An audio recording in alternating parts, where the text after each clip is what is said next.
discover the future of integrated learning in art and science. Welcome to Gyan Tripti College, Anupkar. Hello students, GTP group of education में आपका स्वागत है।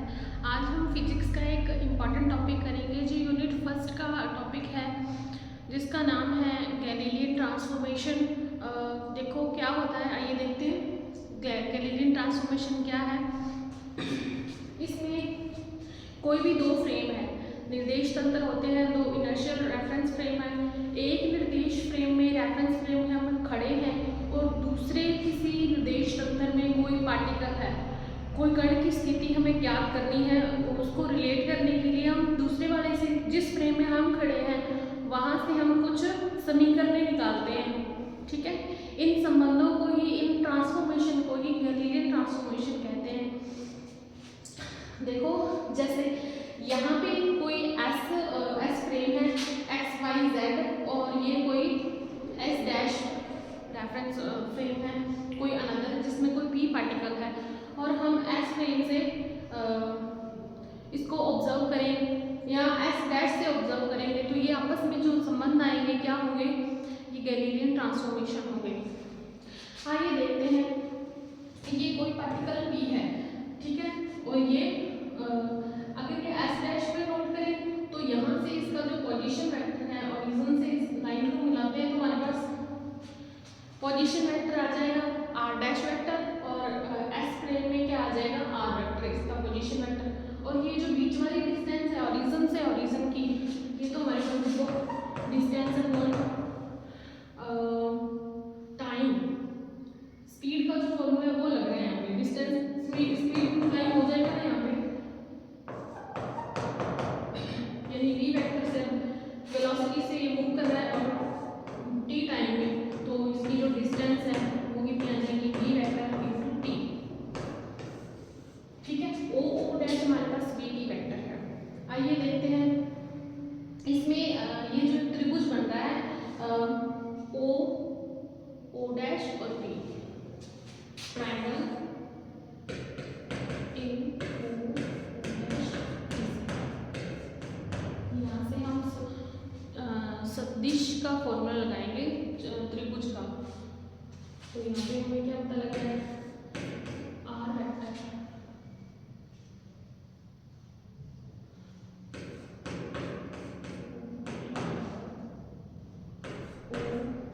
Dash plus में O dash P vector. ठीक है, इसका और इसका सम किसके बराबर आ जाएगा, हाइपोटेनियस के वेक्टर के बराबर आ जाएगा। जब हम पाइथागोरस में पढ़ते हैं तो इनमें स्केयर होती है, जब हम सदिश में पढ़ते हैं तो इसमें स्केयर नहीं होती। सदिश योग होता है vector sum. O P vector हमारे पास क्या है, यहाँ पे लिखते हैं ओ पी वेक्टर हमारे पास आर वेक्टर है, ओ डैश हमारे पास पी वेक्टर टी हो गया, और ओ डैश पी वेक्टर हमारे पास R dash V vector, sorry R dash vector हो गया, ओ डैश यानी वी टी वेक्टर, और यहाँ पे आर डैश। जब हम आर डैश की वैल्यू निकालते हैं तो ये इसके माइनस में वी वेक्टर टी। अब आगे देखो,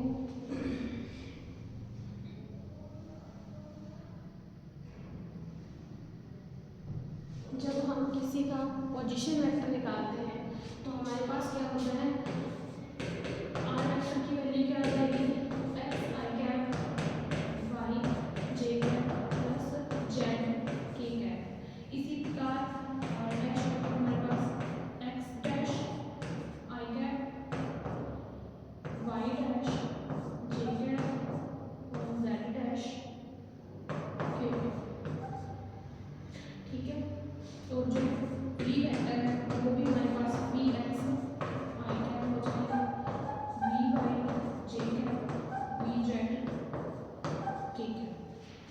इन तीनों की जो इक्वेशन की वैल्यू हो इसमें रखेंगे, इसको मानते हैं एक नंबर इक्वेशन, एक दो और तीन।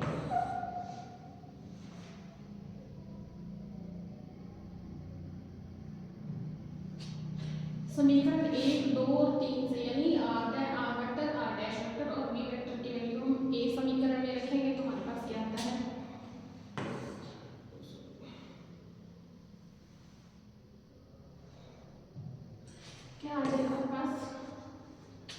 यहाँ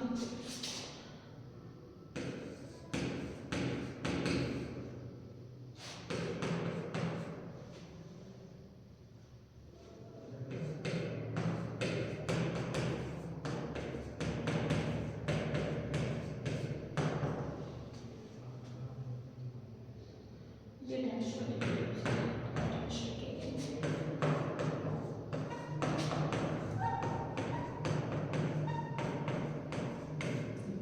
माइनस बी की या तो ई की वैल्यू आएगी।